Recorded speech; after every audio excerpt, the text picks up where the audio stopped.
आज मैं इस वीडियो में बताऊंगा कि हम लोग ASP.NET कोर MVC में किस तरह से एग्जिस्टिंग डेटा को हम लोग डिलीट करते हैं फ्रेंड edu.net के थ्रू।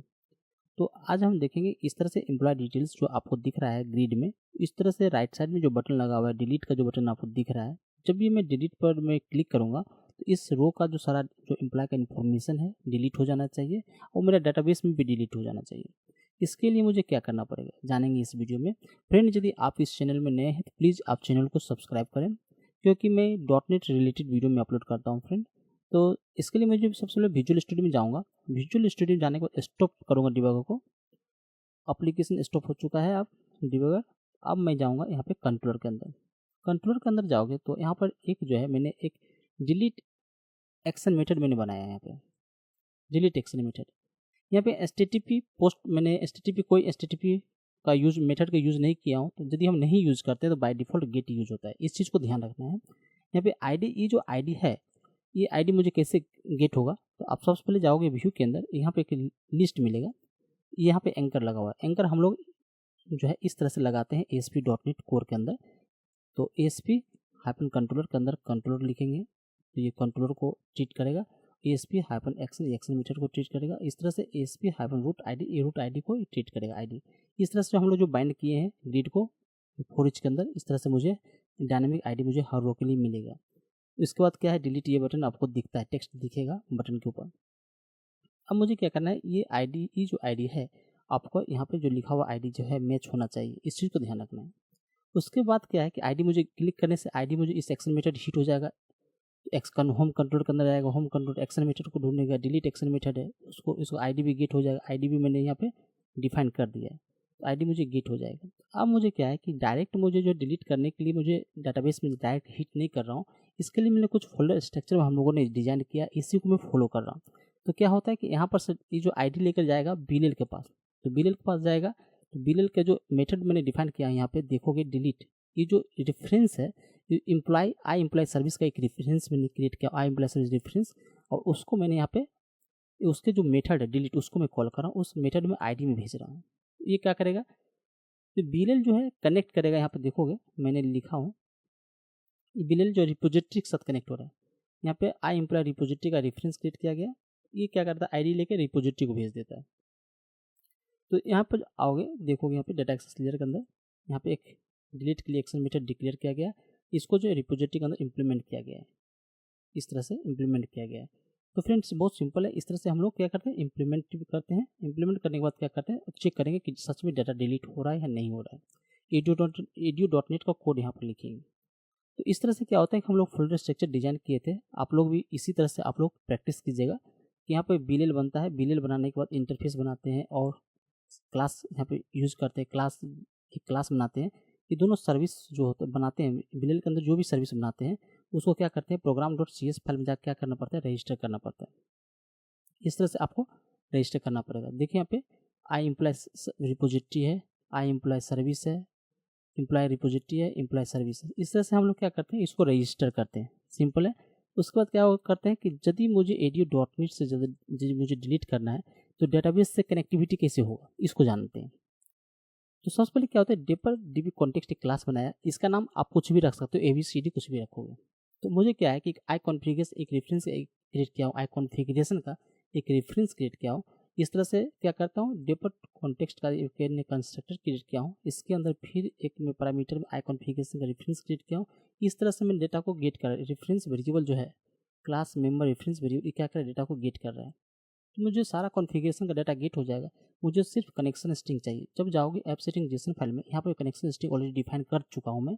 ये जो मैं की जो पास किया गया, इस की को मैं यहाँ पे पास कर रहा हूँ, रेफरेंस गेट कनेक्शन स्ट्रिंग की को पास। ये मुझे जो मेथड जो मैं इस मेथड को जो मैं कॉल करूँगा तो बाय डिफ़ॉल्ट मुझे कनेक्शन स्ट्रिंग मुझे गेट हो जाएगा। तो इसके बाद क्या है कि ये जो मैं फंक्शन बना था, मैं डेपर के लिए यूज़ कर रहा था, आईडी भी कनेक्शन रिटर्न कर रहा हूँ। ये मुझे डेपर जब मैं यूज़ करूँगा इसके लिए फंक्शन को मैं यूज़ करूँगा, और जब मैं edu.net यूज़ करूँगा तो इसके लिए इस फंक्शन को यूज़ करूँगा। तो इसको मैं क्लोज करता हूँ, ऐप सेटिंग को भी क्लोज करता हूँ। उसके बाद क्या जाता हूँ, अब मुझे कहाँ जाना है, डाटा एक्सेस लेयर के अंदर जो है मुझे यहाँ पे जाना है। इस जगह मुझे कोड लिखना है। क्या कोड लिखना है, सबसे पहले कनेक्शन स्ट्रिंग var कौन, इस तरह से यहाँ पे लिखेंगे hyper dapper context dot create connection two, इस तरह से हम लोग लिखते हैं। मुझे कनेक्शन स्ट्रिंग गेट हो जाएगा। अब मुझे एसक्यूएल कमांड, इस चीज़ को आपको एसक्यूएल कमांड एक प्री डिफाइंड जो है ये क्लास होता है, आपको यूज़ करना, इसका इंस्टेंस क्रिएट करूँगा इस तरह से।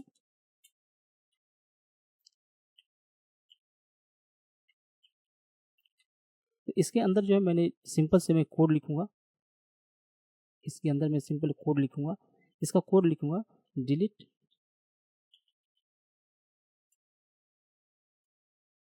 फ्रॉम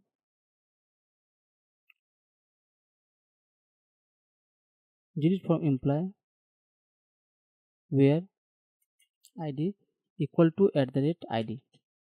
इसको लिखने के बाद मुझे जो सेकेंड पैरामीटर जो कनेक्शन स्ट्रिंग जो मैंने यहाँ लाया था उसको मुझे पास कर देना है इस तरह से।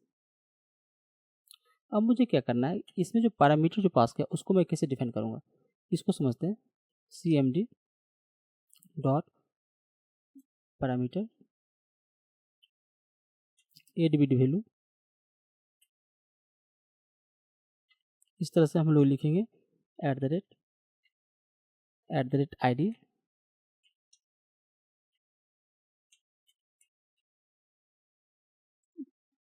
टर्मिनेटर। अब मुझे क्या करना है कि CON कनेक्शन को ओपन करना है। प्री डिफाइन ओपन एक फंक्शन होता है, आपको यूज करना पड़ेगा।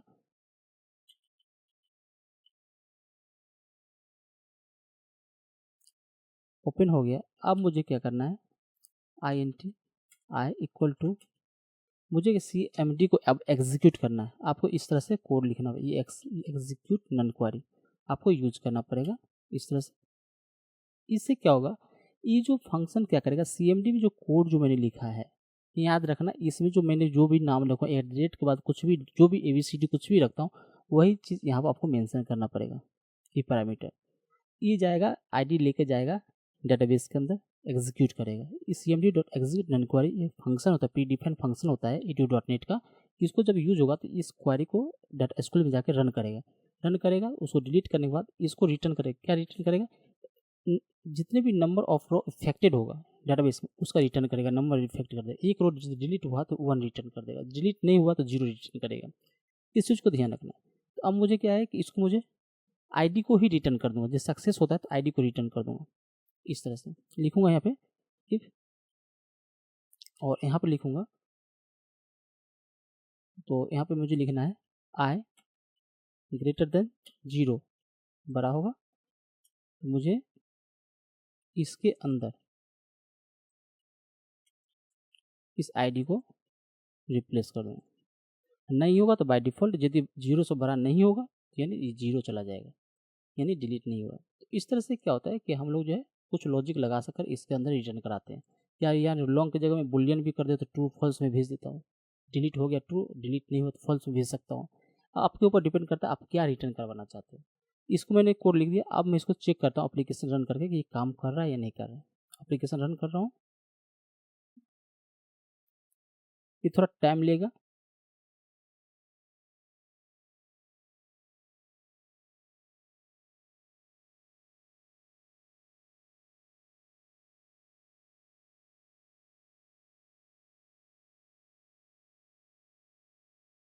बैक पे मैं क्लिक करूँगा इस तरह से। अब देखो यहाँ पे GSD जो एम्प्लॉय है ID 8 है, इसको मैं डिलीट करता हूँ। इस पर जब मैं डिलीट करूँगा, कंटिन्यू करता हूँ, अब देखो यहाँ पे जो है कोड को रन कर रहा है।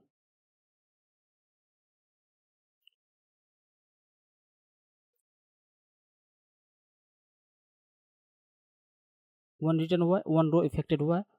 अब ये ट्रू हो गया, 0 से बड़ा हो गया तो ये ID मुझे रिटर्न कर देगा। कंटिन्यू करता हूँ।